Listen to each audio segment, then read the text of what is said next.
Most people try to avoid being the third wheel, but I decided to make it my job. Behind every great relationship are 1,000 tiny moments no one talks about. So I'm crashing dates to find out what those moments can teach the rest of us. I'm Casey Tanner. I've spent my career teaching partners how to love each other better. But on this show, our partners are the experts.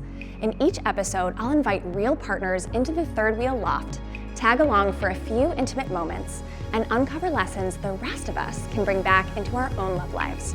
Are you ready to third wheel?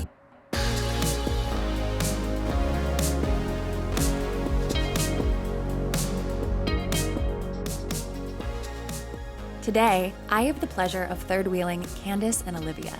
Let's step inside their love story together. How do I look? Hi. Oh my gosh, come on in. Nice to meet you. So nice to meet you. These are for you. Okay, we're gonna sit this way.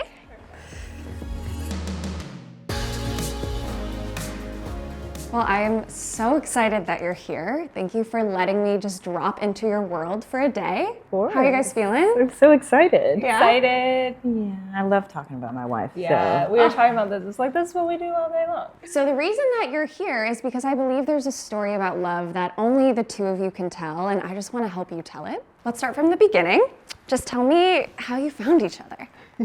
Tinder. We are a Tinder love story. Yeah. Oh, do you remember anything about each other's profiles? Well, she was stunning. It was like one of those swipes where I was like, oh, there's just no chance. And I think I said something dumb, like, you're absolutely gorgeous. That's not Is dumb. that dumb? You can tell Well, me but anytime. it's like, you know, she looks like that. Everyone tells her that. You know, it wasn't like, You wanted to be original. it wasn't original. It wasn't like a line, but I was like, this is how I feel. But I was also freaking out. I was like, she's beautiful. Oh, she was also like the first girl that I had like hung out with. So, okay, tell me, especially in those early stages, what made this connection feel different? What made you stay with it?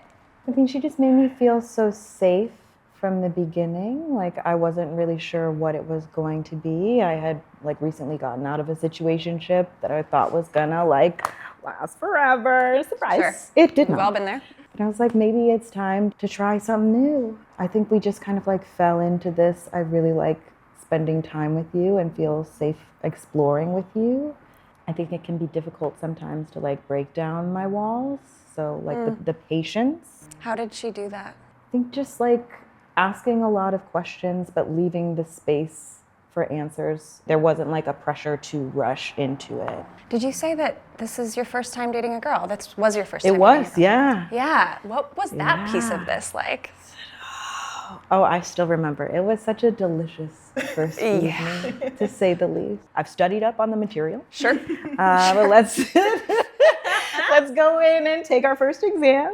Yeah, it was really scary. But again, because she is just so like lovely and easygoing, it felt like this is right. What about for you? Yeah, I mean, I was gonna say along the same lines, like I never felt that pressure to escalate our relationship. Like there was a lot of years where we were just like co-living and kind of like enjoying each other's company and space. I don't feel like we had a lot of conversations of like, let's get deeper, but all of a sudden like we did get deeper and it was, I really know this person and I wanna be closer to this person and I want this person to continue to be close to me. Because we've been open, poly, what have you, from the beginning. So like having the space to just like form what felt authentic to us was really powerful for me. Dating cis het men, up until that point, it felt a lot of like, I'm supposed to be doing X, Y, and Z. Totally. There's a whole rule book to unlearn. Right. Would you describe the first year of your relationship or just your relationship as a slow burn, or does that not really feel like the full story? We were like very obsessed with each other. Like I remember in the early days, like hanging out most nights during the week, but it had this like casual overlay where it was just like, this isn't crazy. We're just hanging out every night. And we were neighbors. So we could I was gonna say, because she moved like 3 blocks from me. I was like, By accident or oops, I just Okay. found a perfect spot. I had to get out of the in-law. Yeah. Sure. I needed windows. Believe that like 10%. From one sapphic to another, how do you wait a year to make it official while hanging out every night? I feel like the sapphics of the world need to know.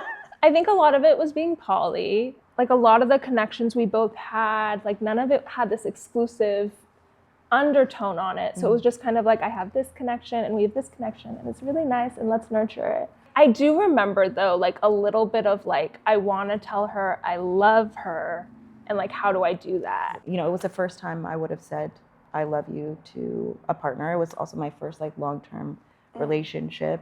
I don't want to like cloud you with like, I have intense feelings for you. So what I'm hearing is that it is okay to have the feelings of love and infatuation and even obsession and not say it out loud for a little bit. And maybe you sit with it yourself a little bit first, let it simmer. And like I remember telling my friends too, being like, she's incredible. Like I'm obsessed and I don't know what to do. So I remember talking about it a lot, but I didn't feel like I needed to do anything with it. What's something that didn't come naturally to the two of you in your relationship that you had to grow in together? I think something we've worked on in therapy a lot is not spiraling into each other's emotions. We can sense each other's emotions very easily. So like even without her saying anything, like I know when she's a little down. And so my natural reaction is to be like, oh my God, you're sad. Let me make you not sad. Like, what can I do? And then like, oh, I'm so sad, you're sad. Oh, I'm sad. That like that vortex. Totally. It's actually okay to have emotions. It's okay to be sad. It's okay that like I can't do anything about it, and I'll hold your emotions. I'll be with you, but like that's enough. Yeah, like it's okay that one of you's having a bad day and one of you's having a good day. Yeah. Like that's not a threat to the relationship. Exactly. I want to comfort you when I know that you're having, you know, a harder day or something, but sometimes I have to reflect on my own cup before I can pour into yours, and like letting that be okay rather than like we need to fix everything so that everybody's always feeling good and okay and ready for what's next. Like sometimes it's okay to just slow down and cry or have a moment to yourself that's not as like bright and shiny as we want it to be, and that can still be a genuine, you know, connection that you're not running away from. Okay, 10 years in. What does love look like between you now, and how is that different from the beginning? You're just my best friend. It's just such a simple but complex thing to say. Like nobody knows me as deeply, and like I feel like it's a love that I dreamed about. I wonder, you know, who I'm going to connect with, if ever, because I also grew up in a religious household that was like not supportive of like queer relationships and identities. So like my queerness wasn't something that I even tapped into until I was like away at school and had the opportunity to like explore for myself. You've probably been 20 different versions of yourselves in this relationship. We were so young when we first got together, and the thing that's been constant is our love and just like that support. Like I definitely wouldn't be where I am today without it. It's like such a sense of security and wholeness that like allows you to take risks or just be sad. Like let me not take a risk and let me just go bury myself in a hole and like it's okay because she's gonna make sure I don't stay in that hole, you know? Like your friendship is so palpable. Like it truly brings tears to my eyes. I can just feel the connection. How has intimacy, attraction, flirtation, sex, how's that evolved over a decade? The one thing that's been constant is my attraction to Candice. I feel like it's never wavered, and I'm not just saying that. It's just this I believe you. Yeah, it's like I look at her and I'm like, okay. The way we communicate our intimacy and like the new things we want to try has really skyrocketed from when we've first been together. There's such a permission to kind of explore and try something that maybe sounds silly or ask for more that maybe we need, and kind of like be there with each other through it. What are you working on today? Like when we first kind of in the middle of our relationship, maybe 5 years in, we're kind of like feel like we're codependent. Like that's like this crazy toxic word, like you're too reliant on each other, you're too attached. I've since kind of been like, it's actually okay that she's my source of comfort and I don't need to put myself down, but I still feel like I'm continuing to challenge myself of like, how do I explore outside of her and like get that confidence I have with her because I just don't have that same confidence. And it's like, I seek it, I want it, and it's a practice, right? And it's like going out of your comfort zone. Right. It's not about making her less important. Yeah. Right? It's about bringing the sort of like powerful confidence you've cultivated between the two of you out into the world. I've been dealing with some like body and self-image like negative talk lately. I think my body has just gone through a number of changes in the past 3 months, 6 months, past year, that it's like trying to like learn, understand, and accept both like my physical and emotional being like in the moment, and like I can intellectualize it, like changing is, it's fine and understandable. And like we've said, like you go through so many iterations of yourself. But this time around has been especially challenging for me. You know, I definitely believe her when she gives me so much like positive feedback and love and support, but trying to internalize and have like myself, give myself that talk too. So again, the like is totally fine and understandable and lovable to be dependent on each other, and like you are my source of comfort, but also trying to harness that fire in myself and know that I am beautiful the way I am and the way that I change. In so many ways, you're both saying the same thing. There's this way that you make each other feel about yourselves, and now there's a learning on how to hold that feeling, like make it not disappear. You ready to do some activities? Yeah. Okay, let's do it. Okay, so Candice, you will be giving Olivia directions on how to build this piece of IKEA furniture, but Olivia will be blindfolded. So go ahead and put the blindfold on. Oh, there you go. Oh, perfect. Perfect. You can't see me, Olivia, but I'm gonna put a vest on. I really can't. Okay, you wanna glove up that side? I'll glove up this one. All right, get on your knees. I actually don't know. That's great. You got it. You got it. Builder ready. Yeah. Instruction giver ready? Ready. Okay, 15 minutes starts now. Whew. All right. Open that box for me. This is the piece that Candice and Olivia are attempting to build. Let's see how we're doing. There's a piece that's right in front of your knees, so just reach out forward to your left. You're gonna grab that piece. On one of the sides, there are a couple of holes, so feel the long sides, that side. And Okay, so y'all, we there are 5 minutes in. We've got 10 minutes left. Woo! There are 5 holes, and you want to put the little knobbies in hole 2 and 4. So 1, 2, hold. Yeah. Okay. You're doing great. There's another piece that's in front of your knees. Yes, perfect. And then push it in. I lined up. Yeah. Nice. Yes. Good job. Okay. Woo. So there's a hole in the middle. Perfect. Great job. You're gonna put the screw in there and screw it in. I know you love to screw. Yeah, you be doing that. You a good job. Okay. I feel like this is maybe how we should build furniture from now on. I'm into it. You guys don't build furniture like this at home? That's in there. It's a lot of not reading instructions. Yeah, you got a lot more screwing to do, babe. Okay, I'm leaning forward. Okay, so you have the rod in your hand. I'm going to give you this screw. And so if you feel the part of the rod that's closest to you, yeah, there are 2 holes on it. So this one has to be over there. There we go. But they should be facing in. What does this mean? All right, y'all have 30 seconds left. All right. All right, we're gonna flip the board around. There we go. Flip it again. Yes, and line it up. You got it. All right, so there are some screws that I'm gonna hand you. 15 seconds. Perfect. And so you feel the holes on the bottom. Move your thumb up a little bit. Good job. Yes, 5, a little bit more. 4, Oh, it's okay. 3, Just put it in 2, the hole. Oh, 1. You did it! Good job! All right, you two, blindfold off. Before I get too involved, can you just look at each other? Is there anything that either of you want to say to each other? I think you did a great job. Oh, thanks for guiding me. I've never seen someone stay so calm under pressure, and you did not speed up your voice. You were like, I would rather do this slowly than get it done. Is that what it felt like for you? Yeah, it's like I don't feel like rushing is going to make this any more successful. That's my wife. Is that your wife? Yeah. How does this mirror dynamics at home?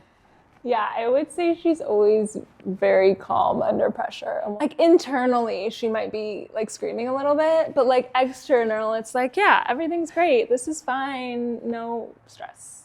Yeah, were you screaming a little bit just now? Yeah, It's totally. like, ho, ho, ho. It's not going well. It's all right. We got this far. You got it. Okay. Yeah, what was it like to have to just fully trust her in this way? Honestly, it was pretty easy. Yeah. I was like, my baby's got me. She's gonna tell me what to do. It was hard, but once I started moving with the pieces and she was telling me what to do, I was like, okay, we're gonna build something. Total. I mean, you did. I don't know what I'm going to use that for in my house, but I am going to find a way. As is. As is. I'm going to use it as is. What helped you stay connected in the middle of this kind of chaotic challenge? I think her voice, definitely. Really good voice. Really good voice. I think just trying to have fun. And like, again, we just exhale. What can we do? What can we accomplish in the time we have left? And just remembering, I love you. We'll find a way through this. We're going to play Jenga, but probably not the kind that you've played before. On each of these Jenga blocks, I have written a question about the relationship. So one of you will pull a block, you'll read the question, and the other person will answer. When the blocks fall, I'll have a little exercise for us to do. I did not think well. Okay.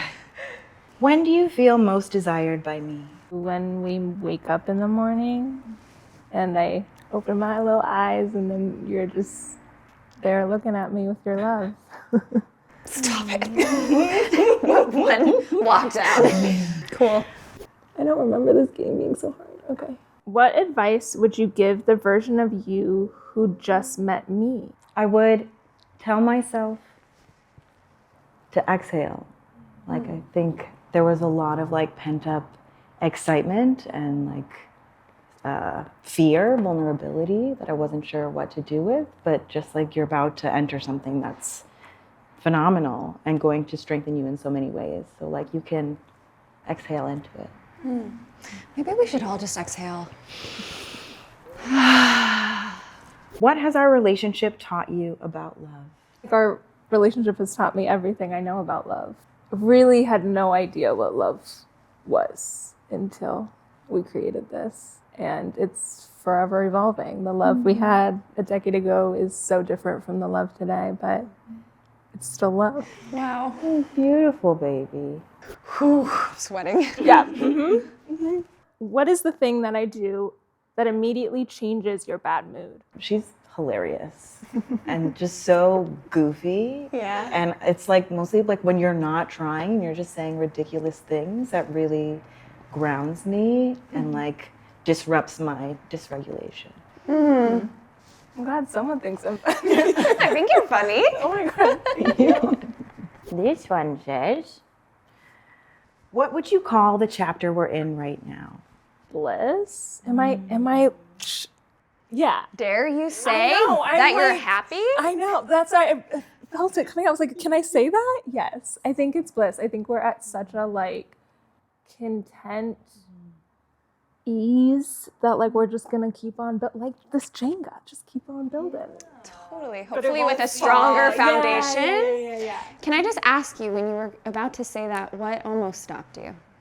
I was like, are we allowed to say that we're happy? Because what if that, like, is that suddenly going to spiral it into something it's not? Or even just like, I don't know, I feel like the common thing is to name the hardness in your relationship and not like celebrate that, like, no, we're just like blissed out. Like this is. Yeah. But I think also like the fear of the unknown or the harder times. It's like we've experienced a lot of hard times together, both, I mean, like interpersonally, but like, you know, within the world, and have been able to like support and hear each other through that. So I think like, even though there's the cautiousness of like, can we name this as like this abundance of bliss. Like, it's okay if it shifts the universe and we go through some hard times, because we're gonna, you know, it's gonna swing back the other way. And I have such a strength right here with me. Totally. Jenga.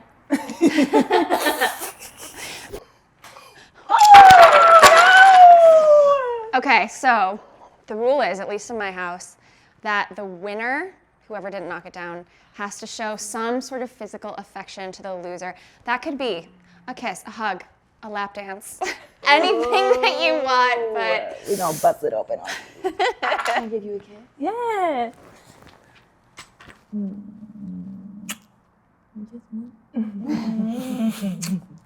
Yay.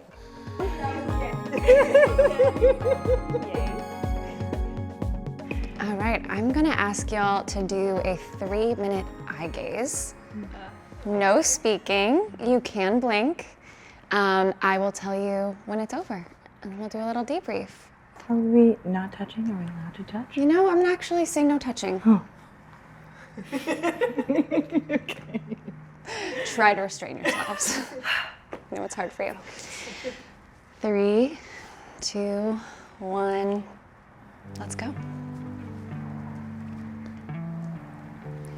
As our lovebirds eye gaze, just notice what happens when two people stay really present with each other without words. Eye contact can bring up so much: tenderness, discomfort, love, the urge to look away. But if you stick with it for the full 3 minutes, something really special can emerge. Notice what comes up in your own body as you witness them over the next few minutes.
We're gonna stop, but don't look away.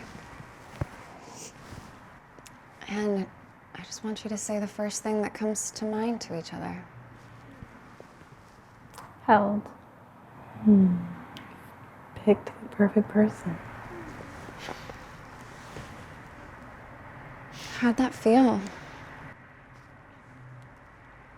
Emotional.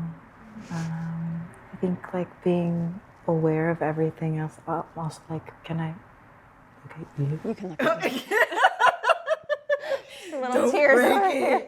Yeah, I think like, you know, being aware of like everybody else in the space, but really just like focusing on each other. And I think like locking into the breathing together and like flowing between the moments of like, I'm present the whole time, but like there are moments of joy and stillness and like alive. Like there's so much, even though there wasn't a lot of motion. Yeah, Candice is very expressive, like with her eyes specifically. Yeah. And it's kind of like she's talking to me with her eyes, and it's I heard it. I heard it. And I'm like, I feel like I'm just like following where she's going. But yeah, it's nice to just kind of take a break from the day, right? And like lock in to the point where it's like, it doesn't really matter what else is happening. I can just kind of be held by our connection and our love. Yeah, it was remarkable when like 45 seconds in, I was like, oh, they are breathing together. They're inhaling and exhaling together. And I naturally just joined in, and I also started to feel more relaxed. And I just felt like you were making love to each other via eye contact, and I felt inside of that with you for just a little bit. And wow, if that's even 0.1% of what it feels like to be in this connection, is really special. I was eye gazing at you both. Yeah. No one was gazing back, but I was happy. I was instructed not. We've asked a lot of our lovebirds today, so before they exit the Third Wheel Loft, I'm going to invite them to take their expert hats off and share what this experience was like for them. I feel like we're so far away now. I know. How was this? How was it to have me as your third wheel today? It was great. I really enjoy your presence in our relationship. Anything that was challenging today or surprising? Nerves. Like, I'm so used to us being in our bubble, but like I think it was a good like challenge and nerve to like share and express how we feel about each other with you wonderful people. What do you want to take from this day into life off screen? I think we say this a lot, but like play, we really cherish play, and so just like continuing to play like we did today. I think also like, and not that we don't absorb the more like mundane moments, but I think like being able to like sit and just gaze at each other for an extended period of time was like so wholesome and like gratifying, but like also like going through all of the Jenga cards, there were so many that we didn't get through that was like, I want to answer this and remember that time that so like thinking about the past and like telling and retelling our stories to each other keeps them alive. Olivia and Candice, I wrote you a little love note, just a little memento so that we can remember our time together. I'm gonna give it to you and I'm gonna say goodbye. Goodbye for now. Yeah? Can I give you hugs again? Yes. Oh, thank you. Oh my gosh. Thank you so much. You're so wonderful. We'll see you soon, okay? See you soon.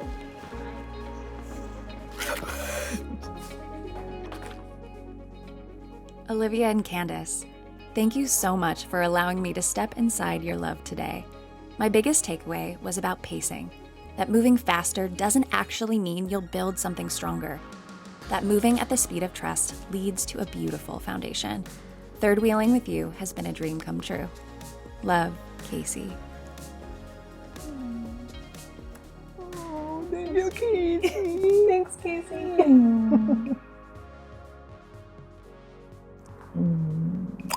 I love you. I love you too. Can we just be astronauts? Let's go somewhere.